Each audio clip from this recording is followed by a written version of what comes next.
Hi friends, പുതിയൊരു വീഡിയോയിലോട്ടേക്ക് എല്ലാവർക്കും സ്വാഗതം. അപ്പോൾ ഇന്ന് ഞാൻ വന്നിട്ടുള്ളത് ടിപ്സ് ആൻഡ് ട്രിക്സിന്റെ വീഡിയോ ആയിട്ട് തന്നെയാണ്. നമ്മുടെ വീട്ടിലെ അടുക്കള ജോലികളൊക്കെ പെട്ടെന്ന് തീർത്ത് ഫ്രീ ആവാൻ പറ്റുന്ന കുറച്ചധികം ടിപ്സ് ഒക്കെയാണ് ഉൾപ്പെടുത്തിയിട്ടുള്ളത്. വീട്ടമ്മമാർക്കും പിന്നെ ജോലിക്ക് പോകുന്നവർക്കും ഒരുപോലെ യൂസ്ഫുൾ ആവുന്ന കിച്ചൺ ടിപ്സ് ഒക്കെയാണ് ഉൾപ്പെടുത്തിയിട്ടുള്ളത്. അപ്പൊ ഇത് ഞാൻ എപ്പോഴും എൻ്റെ അടുക്കളയിൽ ചെയ്യുന്ന കാര്യങ്ങളൊക്കെയാണ് ഉൾപ്പെടുത്തിയിട്ടുള്ളത്. അപ്പോൾ എനിക്ക് ഉറപ്പാണ് ഈ ഒരു കാര്യം ചെയ്യുന്നതിലൂടെ നിങ്ങളുടെ അടുക്കള ഭാരം പകുതിയോളം കുറയും എന്നുള്ള കാര്യത്തിൽ ഒരു സംശയമില്ല കേട്ടോ. പിന്നെ അതുപോലെ തന്നെ നമ്മുടെ ചാനലിൽ പുതുതായിട്ട് വന്ന ഫ്രണ്ട്സ് ആരെങ്കിലും ഉണ്ടെങ്കിൽ ഞാനിടുന്ന വീഡിയോസ് ഒക്കെ നിങ്ങൾക്ക് ഇഷ്ടപ്പെടുകയാണെങ്കിൽ ചാനൽ ഒന്ന് സബ്സ്ക്രൈബ് ചെയ്ത് സപ്പോർട്ട് ചെയ്യണേ. അപ്പൊ നമുക്ക് ആദ്യത്തെ ടിപ്പിലോട്ട് കിടക്കാം. നമ്മളിൽ മിക്ക പേരും തേങ്ങ ഉപയോഗിക്കുന്നവരായിരിക്കും അല്ലെ. കറിക്കായാലും ഉപ്പേരിക്കായാലും ഒക്കെ നമ്മൾ തേങ്ങ യൂസ് ചെയ്യാറുണ്ട്. രാവിലെ തന്നെ അടുക്കളയിൽ കയറിയിട്ട് തേങ്ങ പൊതിക്കുക, തേങ്ങ ചിരകുക എന്നുള്ളത് മടി പിടിച്ചൊരു കാര്യം തന്നെയാണ് അല്ലെ. മടിയുള്ളത് കൊണ്ട് തന്നെ വലിയൊരു പാടായിട്ട് നമുക്ക് തോന്നുന്ന ഒരു കാര്യം കൂടിയാണ്. അപ്പൊ നമ്മൾ സാധാരണ എന്താ ചെയ്യാന്ന് വെച്ചാല് തലേ ദിവസം തന്നെ തേങ്ങ പൊതിച്ചൊക്കെ വെക്കാറുണ്ടല്ലേ. പിന്നീട് പിറ്റേ ദിവസം രാവിലെ നമ്മൾ ചിരകിയെടുക്കും. അപ്പൊ ഇങ്ങനെ ചെയ്യുന്നവരാണെങ്കിൽ നേരിടുന്ന ഒരു പ്രധാന പ്രശ്നമാണ് നമ്മൾ ചിരകുന്ന ആ ഒരു തേങ്ങയുടെ തൊണ്ട ഇളകിപ്പോരും, അതായത് ചിരട്ട ഇളകിപ്പോരും. അതുകൊണ്ട് തന്നെ നമുക്ക് കറക്റ്റ് ആയിട്ട് തേങ്ങ ചിരകാനും പറ്റാറില്ല. ഇപ്പൊ പ്രത്യേകിച്ച് ചൂടുകാലാണ്, അതുകൊണ്ട് തന്നെ ചിരട്ട പെട്ടെന്ന് ഇളകി പോരുന്നതായിട്ട് കാണാറുണ്ട്. അപ്പൊ ഇത്തരം പ്രശ്നങ്ങളൊന്നും ഇല്ലാണ്ടിരിക്കാനായിട്ട് നമുക്ക് ചെയ്യാൻ പറ്റുന്ന നല്ലൊരു ടിപ്പാണിത്. അതിനായിട്ട് ഞാൻ എന്താ ഒരു പാത്രത്തിൽ ഒരു 1/4 ഭാഗത്തോളം വെള്ളം എടുത്തിട്ടുണ്ട്. ഇനി ഇതിലോട്ടേക്ക് നമ്മൾ പൊതിച്ചു വെച്ച തേങ്ങ ഉണ്ടല്ലോ, ആ ഒരു തേങ്ങ ഇട്ട് കൊടുക്കുക. ഇങ്ങനെ നമ്മൾ തലേ ദിവസം പൊതിച്ച തേങ്ങ ഇട്ട് കൊടുക്കുകയാണെങ്കിൽ പിറ്റേ ദിവസം രാവിലെ നമുക്ക് ഫ്രഷ് ആയിട്ട് തന്നെ ചിരക്കി എടുക്കാനും പറ്റും. അത് മാത്രമല്ല ആ ഒരു തൊണ്ടിളകി പോരുന്ന പ്രശ്നം ഉണ്ടാവുകയും ചെയ്യില്ല കേട്ടോ. അപ്പോൾ എല്ലാവരും ഒന്ന് ട്രൈ ചെയ്ത് നോക്കൂ. ഇനി നമുക്ക് അടുത്ത ടിപ്പിലോട്ട് പോകാം. ഇതെനിക്ക് പേഴ്സണലായിട്ട് ഇഷ്ടപ്പെടുന്ന ഒരു ടിപ്പ് കൂടിയാണ്. വർഷങ്ങളായിട്ട് ഞാൻ ചെയ്തു പോരുന്ന ഒരു കാര്യം കൂടിയാണ്. ഈ ഒരു കാര്യം ചെയ്യുന്നതിലൂടെ എൻ്റെ അടുക്കള ഭാരം പകുതിയോളം കുറക്കാനായിട്ട് എനിക്ക് പറ്റിയിട്ടുണ്ട് കേട്ടോ. അപ്പോൾ നമുക്ക് ടിപ്സ് എന്താണെന്ന് നോക്കാം. നമ്മളിൽ മിക്ക പേരും കറികൾക്കൊക്കെ തേങ്ങ ഉപയോഗിക്കുന്നവരായിരിക്കും അല്ലെ. പച്ചക്കറി ആയിക്കോട്ടെ അല്ലെങ്കിൽ മീൻകറി ആയിക്കോട്ടെ എല്ലാത്തിനും നമ്മൾ തേങ്ങ അരച്ചൊഴിക്കാറുണ്ട്. അപ്പൊ അങ്ങനെ ചെയ്യുന്നവരാണെങ്കിൽ അവർക്കൊക്കെ യൂസ്ഫുൾ ആകുന്ന നല്ലൊരു ടിപ്പാണ് കേട്ടോ ഇത്. അതിനായിട്ട് ഞാൻ ഇത് തേങ്ങയൊക്കെ ചിരകി എടുത്തിട്ടുണ്ട്. ഇതിപ്പോ ഞാൻ ഇവിടെ 3 തേങ്ങയോളം ചിരകി എടുത്തതാണ്. ഇനി ഇതിന്റെ അകത്തുനിന്ന് ഞാൻ തേങ്ങ ചിരകുന്ന ടൈമിൽ അറിയാതെ പെട്ടുപോകുന്ന ചിരട്ടയുടെ പീസൊക്കെ ഉണ്ടാവല്ലോ, അതൊക്കെ ഒന്ന് മാറ്റിയെടുക്കുകയാണ്. ഇതിപ്പോ ഞാൻ ഗ്രൈൻഡറിലാണ് അരച്ചെടുക്കുന്നത്. അതുകൊണ്ട് തന്നെ ആ ഒരു തേങ്ങയുടെ ചിരട്ടയുടെ പീസ് മാത്രമല്ല, അത്യാവശ്യം ഇതുപോലുള്ള വലിയ വലിയ പീസൊക്കെ ഉണ്ടാവല്ലോ, അതൊക്കെ ഞാനൊന്ന് മാറ്റി കൊടുക്കുകയാണ്. ഇതിപ്പോ ഇത് അരച്ചെടുക്കാനായിട്ട് ഗ്രൈൻഡർ തന്നെ വേണമെന്നില്ല കേട്ടോ. നിങ്ങൾക്ക് വേണമെങ്കിൽ മിക്സിയിലും അരച്ചെടുക്കാം. പിന്നെ ഇതുപോലെ അരച്ചെടുക്കുന്ന തേങ്ങ നമുക്ക് 1 മാസത്തോളം സൂക്ഷിക്കാവുന്നതാണ് കേട്ടോ. ഇനി ഗ്രൈൻഡർ ഓൺ ആക്കിയതിന് ശേഷം ഈ ഒരു തേങ്ങ നമുക്ക് അതിലോട്ട് ഇട്ട് കൊടുക്കാം. പിന്നെ ഗ്രൈൻഡറൊക്കെ യൂസ് ചെയ്തിട്ട് അരച്ചെടുക്കുകയാണെങ്കിൽ ആ ഒരു ഗ്രൈൻഡറിലിട്ട് ഇട്ട് കൊടുക്കുന്ന തേങ്ങയിൽ ചിരട്ടയുടെ പീസൊന്നും ഇല്ലാന്ന് ഉറപ്പ് വരുത്തിയിട്ട് ഇടാം കേട്ടോ ഇട്ട് കൊടുക്കാനായിട്ട്. ഇല്ലാന്നുണ്ടെങ്കിൽ ആ ഒരു തേങ്ങയുടെ ചിരട്ട കുടുങ്ങിയിട്ട് ഈ ഒരു ഗ്രൈൻഡറിന്റെ കല്ലങ്ങ് സ്റ്റക്ക് ആവും കേട്ടോ. അപ്പോൾ അതെടുത്ത് കളഞ്ഞാൽ മാത്രമേ പിന്നീട് നമുക്ക് അരച്ചെടുക്കാൻ വേണ്ടി പറ്റുള്ളൂ. അപ്പോൾ പുതുതായിട്ട് ഗ്രൈൻഡറിലൊക്കെ അരച്ചെടുക്കുന്നവരാണെങ്കിൽ ഈ ഒരു കാര്യം കൂടി ഒന്ന് ശ്രദ്ധിക്കുക കേട്ടോ. ഇപ്പൊ ഞാൻ ഇത് തേങ്ങയൊക്കെ ഇട്ട് കൊടുത്തിട്ടുണ്ട്. ഇനി ഇതിലോട്ടേക്ക് ഒരു 1/4 ടീസ്പൂണോളം മഞ്ഞൾ ചേർത്ത് കൊടുക്കുകയാണ്. ഇനി ഇതിലോട്ടേക്ക് ഈ ഒരു തേങ്ങ അരയാൻ ആവശ്യത്തിന് വെള്ളം കൂടി ഒഴിച്ചു കൊടുക്കാം. ഞാനിവിടെ ഒരു 1/4 ഗ്ലാസോളം വെള്ളമാണ് ഒഴിച്ചു കൊടുക്കുന്നത്.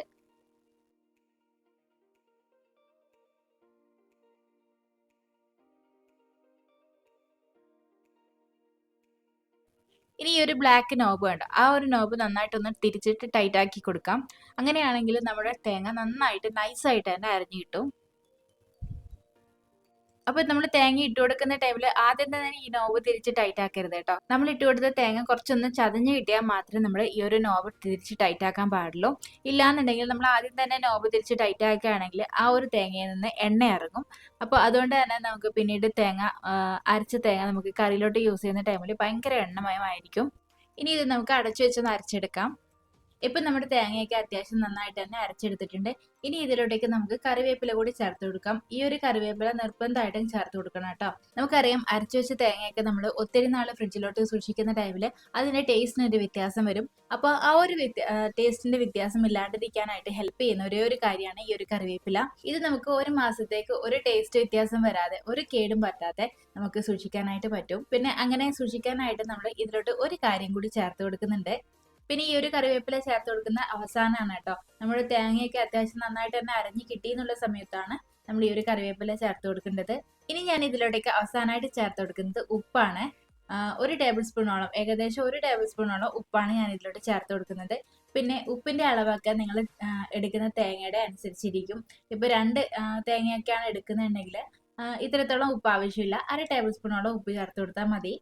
ഇനി നമ്മൾ ഇട്ട് കൊടുത്ത ഉപ്പ് ജസ്റ്റ് തേങ്ങയായിട്ടൊന്ന് മിക്സ് ആവട്ടെ. അതിനുശേഷം നമുക്ക് ഗ്രൈൻഡർ ഓഫ് ചെയ്യാം. ഇതിപ്പോൾ നിങ്ങൾ മിക്സിയിലാണ് ചെയ്യുന്നതെങ്കിൽ ഈ ഒരു രീതിയിൽ തന്നെ ചെയ്ത് കൊടുത്താൽ മതി. കറിവേപ്പിലയും ഉപ്പും ചേർത്ത് കൊടുക്കുകയാണെങ്കിൽ ഒരു മാസം വരെ ഒരു ടേസ്റ്റ് വ്യത്യാസം വരാത്ത രീതിയിൽ നമുക്ക് സൂക്ഷിക്കാനായിട്ട് പറ്റും. ഇപ്പം നമ്മുടെ തേങ്ങയൊക്കെ അരിഞ്ഞിട്ടിട്ടുണ്ട്. ഇനി ഇത് നമുക്ക് ഒരു ബൗളിലോട്ട് മാറ്റാം. ഇതിപ്പോൾ ഞാൻ ഇത് തേങ്ങയൊക്കെ അരച്ചത് 2 പാത്രങ്ങളിലാക്കി വെച്ചിട്ടുണ്ട്. ഇതിപ്പോൾ എനിക്ക് 2 ആഴ്ചത്തേക്കുള്ള തേങ്ങയാണ് കേട്ടോ. സാധാരണ ഞാൻ 3-4 പാത്രങ്ങളിലാക്കി മാറ്റി വെക്കാറാണ് കേട്ടോ പതിവ്. ഇതിപ്പോൾ എൻ്റെ ഫ്രിഡ്ജിൽ സ്ഥലം ഇല്ലാത്തത് കൊണ്ടാണ് 2 പാത്രങ്ങളിലേക്ക് മാത്രം ആക്കി കൊടുത്തത്. ഇനി ഇത് അടച്ച് നമുക്ക് ഫ്രീസറിലോട്ട് വെച്ച് കൊടുക്കാം. പിന്നെ നമുക്ക് വേണ്ട ആവശ്യത്തിന് എടുത്താൽ മാത്രം മതി. പിന്നെ അതുപോലെ തന്നെ എടുക്കുന്ന ടൈമിൽ, അതായത് കറിക്കൊക്കെ യൂസ് ചെയ്യുന്ന ടൈമിൽ നമ്മൾ ഫ്രീസറിനെ നേരിട്ട് എടുത്തിട്ട് ഇതുപോലുള്ള കത്തി വെച്ചിട്ട് ജസ്റ്റ് ഒന്ന് കട്ട് ചെയ്ത് കൊടുത്താൽ മതി. എളുപ്പത്തിൽ തന്നെ കട്ട് ചെയ്ത് കിട്ടും. ഇതിപ്പോൾ തേങ്ങ തണുത്തൊന്നും ഇരിക്കില്ലല്ലോ, അതുകൊണ്ടാണ് ഇപ്പോൾ കട്ട് ചെയ്യുമ്പോൾ കട്ട് ചെയ്ത രീതിയിൽ കിട്ടാത്തത് കേട്ടോ. അപ്പോൾ തണുത്തിരിക്കുകയാണെങ്കിൽ ഇതുപോലെ നമുക്ക് കത്തി വെച്ചൊന്ന് കട്ട് ചെയ്ത് കൊടുക്കുകയാണെങ്കിൽ എളുപ്പത്തിൽ പീസ് പീസായിട്ട് നമുക്ക് എടുക്കാൻ വേണ്ടി പറ്റും. പിന്നെ അതുപോലെ തന്നെ നമ്മൾ തേങ്ങ സ്റ്റോർ ചെയ്ത് വെക്കുന്ന ടൈമിൽ ഇതുപോലുള്ള സ്റ്റീൽ പാത്രങ്ങളിൽ സ്റ്റോർ ചെയ്ത് വെക്കുകയാണെങ്കിൽ നമുക്ക് എളുപ്പത്തിൽ കട്ട് ചെയ്തെടുക്കാൻ വേണ്ടി പറ്റും കേട്ടോ. ഇല്ലാന്നുണ്ടെങ്കിൽ, അതായത് നമ്മുടെ പ്ലാസ്റ്റിക് പാത്രങ്ങളിലൊക്കെ സ്റ്റോർ ചെയ്ത് വെക്കുകയാണെങ്കിൽ നമ്മൾ കട്ട് ചെയ്തെടുക്കുന്ന ടൈമിൽ പ്ലാസ്റ്റിക് പാത്രങ്ങളും ഫ്രീസറിൽ കിടന്ന് നന്നായിട്ട് ഫ്രീസ് ആയിട്ടുണ്ടാവും.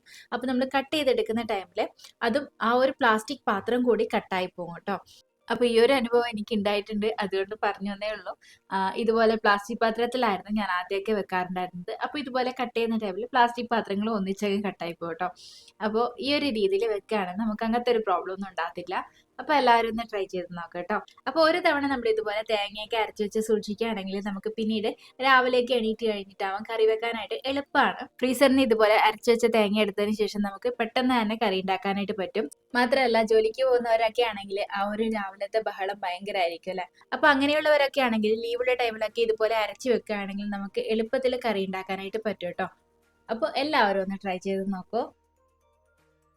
ഇനി നമുക്ക് അടുത്ത ടിപ്പിലോട്ട് പോകാം. നമ്മൾ തേങ്ങയൊക്കെ പൊതിച്ചു വെക്കുന്ന ടൈമിൽ പെട്ടെന്ന് ചീത്തയായി പോകാറുണ്ട് അല്ലേ. അങ്ങനെ കേടാവാതിരിക്കാനായിട്ട് തേങ്ങ പൊതിക്കുന്ന ടൈമിൽ ഈ ഒരു മുകളിലത്തെ ഭാഗത്ത് ചകിരിയോട് കൂടി വെക്കുകയാണെങ്കിൽ പെട്ടെന്നൊന്നും തേങ്ങ ചീത്തയായി പോവില്ല. പിന്നെ അതുപോലെ തന്നെ നമ്മൾ തേങ്ങ കട്ട് ചെയ്തിട്ട് നമ്മൾ കറിക്കൊക്കെ യൂസ് ചെയ്ത് ബാക്കി വരുന്ന ഭാഗം ഉണ്ടല്ലോ, അത് നമ്മൾ ഫ്രിഡ്ജിലൊന്നും വെക്കാതെ തന്നെ നമുക്ക് സ്റ്റോർ ചെയ്ത് വെക്കാൻ വേണ്ടി പറ്റും. അപ്പോൾ അതിനായിട്ട് നമുക്ക് വേണ്ടത് ഉപ്പാണ്. ഈ ഒരു ഉപ്പ് നമുക്ക് കയ്യിലോട്ട് എടുത്തതിന് ശേഷം ഇതുപോലെ ഒന്ന് തടവി കൊടുക്കുകയാണെങ്കിൽ നമുക്ക് ഫ്രിഡ്ജിലൊന്നും വെക്കേണ്ട ഒരു ആവശ്യമില്ല. തേങ്ങ പെട്ടെന്നൊന്നും ചീത്തയായി പോവില്ല കേട്ടോ. അപ്പോൾ ഇതുപോലെ ബാലൻസ് തേങ്ങയൊക്കെ വരികയാണെങ്കിൽ ഇതുപോലെ ഒന്ന് ട്രൈ ചെയ്ത് നോക്കാം കേട്ടോ. ഇനി നമുക്ക് അടുത്ത ടിപ്പിലോട്ട് പോകാം. നമ്മുടെ കയ്യിൽ ചെറുതായിട്ട് കേടായ തേങ്ങയൊക്കെ, അതായത് ചെറിയൊരു ടേസ്റ്റ് വ്യത്യാസം തോന്നുന്ന തേങ്ങയൊക്കെ ഉണ്ടെങ്കിൽ നമുക്ക് കറിക്കോ അല്ലെങ്കിൽ ഉപ്പേരിക്കോ എടുക്കാൻ പറ്റാറില്ല അല്ലേ. അപ്പോൾ ആ ഒരു ടൈം നമുക്ക് ചെയ്യാൻ പറ്റുന്ന നല്ലൊരു ടിപ്പാണിത്. അതിനായിട്ട് ഇതാ തേങ്ങയൊക്കെ ഞാൻ ചിരകി എടുത്തിട്ടുണ്ട്. ഈ ഒരു തേങ്ങ നമുക്ക് നന്നായിട്ടൊന്ന് വറുത്തെടുക്കണം. അതിനായിട്ട് ഞാൻ ചട്ടി അടുപ്പിലോട്ട് വെച്ചിട്ടുണ്ട്. ഇനി ഈ ഒരു ചട്ടിയിലോട്ട് നമുക്ക് തേങ്ങ ഇട്ട് കൊടുക്കാം.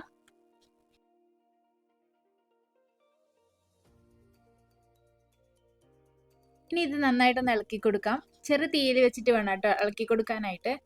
ഇപ്പം നമ്മുടെ തേങ്ങ ചെറുതായിട്ടൊന്ന് മൂത്ത് വന്നിട്ടുണ്ട്. ഇനി ഇതിലോട്ടേക്ക് നമുക്ക് വെളിച്ചെണ്ണ ഒഴിച്ചു കൊടുക്കാം.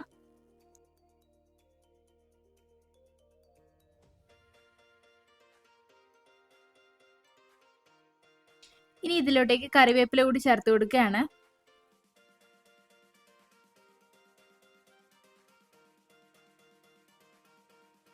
ഇനി ഇതിലോട്ടേക്ക് പെരുംജീരകം, അതായത് വലിയ ജീരകം കൂടി ചേർത്ത് കൊടുക്കുകയാണ്. ഒരു 1/4 ടീസ്പൂണോളം വലിയ ജീരകം കൂടി ചേർത്ത് കൊടുക്കുകയാണ്.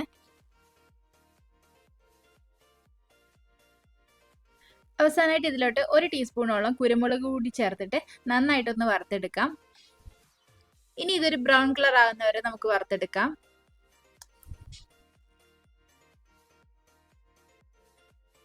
ഇപ്പം ഞാൻ ഇത് വറുത്തെടുത്ത് കൊണ്ടുവന്നിട്ടുണ്ട്. ഇനി ഇത് നന്നായിട്ടൊന്ന് അരച്ചെടുക്കണം. പിന്നെ വെള്ളം ചേർക്കാതെ വേണം കേട്ടോ അരച്ചെടുക്കാനായിട്ട്. ഈ ഒരു തേങ്ങ നമ്മൾ ചെറു ചൂടോടെ അരച്ചെടുക്കുകയാണെങ്കിൽ വെള്ളം ചേർക്കാതെ നന്നായിട്ട് അരിഞ്ഞു കിട്ടും കേട്ടോ. ഇപ്പം ഞാൻ ഇത് അരച്ചെടുത്ത് കൊണ്ടുവന്നിട്ടുണ്ട്. ഇത് ഞാൻ ചെറു ചൂടോടുകൂടി അരച്ചതാണ് കേട്ടോ. അതുകൊണ്ട് തന്നെ തേങ്ങയിൽ നിന്നുള്ള വെള്ളം ഇറങ്ങിയതാണ്, അല്ലാതെ വെള്ളം വേറെ ചേർത്തിട്ടില്ല. ഇനി ഇത് നമ്മൾ ഫ്രീസറിലൊക്കെ വെച്ച് സൂക്ഷിക്കുകയാണെങ്കിൽ 1 വർഷത്തോളമൊക്കെ കേടുകൂടാതിരിക്കും കേട്ടോ. മാത്രമല്ല ഇതുപോലെ ചെറുതായിട്ട് കേടായ തേങ്ങയൊക്കെ നമ്മൾ ഇതുപോലെ ചെയ്യുകയാണെങ്കിൽ നമുക്ക് കറിക്കായിട്ട് ഉപയോഗിക്കാനും പറ്റും. ഇനിയിപ്പം 2-3 ദിവസം കൊണ്ട് ഉപയോഗിക്കുന്നതാണെങ്കിൽ പുറത്ത് വെച്ചാൽ മതി. ഫ്രീസറിലോ അല്ലെങ്കിൽ ഫ്രിഡ്ജിലോ ഒന്നും വെക്കേണ്ട ആവശ്യമില്ല, പുറത്ത് തന്നെ വെച്ചിരുന്നാൽ മതി. ഇനിയിപ്പോ ചെറുതായിട്ട് കേടായ തേങ്ങയൊക്കെ ആണെങ്കിൽ ഇതുപോലെ ഒന്ന് ട്രൈ ചെയ്ത് നോക്കട്ടോ. ഇതുപോലെ വറുത്തിട്ട് നമുക്ക് കറികൾക്ക് യൂസ് ചെയ്യാം. അപ്പോൾ ഇന്നത്തെ വീഡിയോ എല്ലാവർക്കും ഇഷ്ടപ്പെട്ടു എന്ന് കരുതുന്നു, എല്ലാവർക്കും യൂസ്ഫുൾ ആയെന്ന് കരുതുന്നു. വീഡിയോ ഇഷ്ടപ്പെട്ടാൽ ലൈക്ക് ചെയ്യാനും സബ്സ്ക്രൈബ് ചെയ്യാനും മറക്കണ്ട. അതുപോലെ വീഡിയോ യൂസ്ഫുൾ ആണെന്ന് തോന്നിയിട്ടുണ്ടെങ്കിൽ നിങ്ങളുടെ ഫാമിലീസിനും ഫ്രണ്ട്സിനും ഒക്കെ ഒന്ന് ഷെയർ ചെയ്ത് കൊടുക്കുകയും വേണം. അപ്പോൾ പുതിയൊരു വീഡിയോ ആയിട്ട് വീണ്ടും കാണാം. Till then take care, by.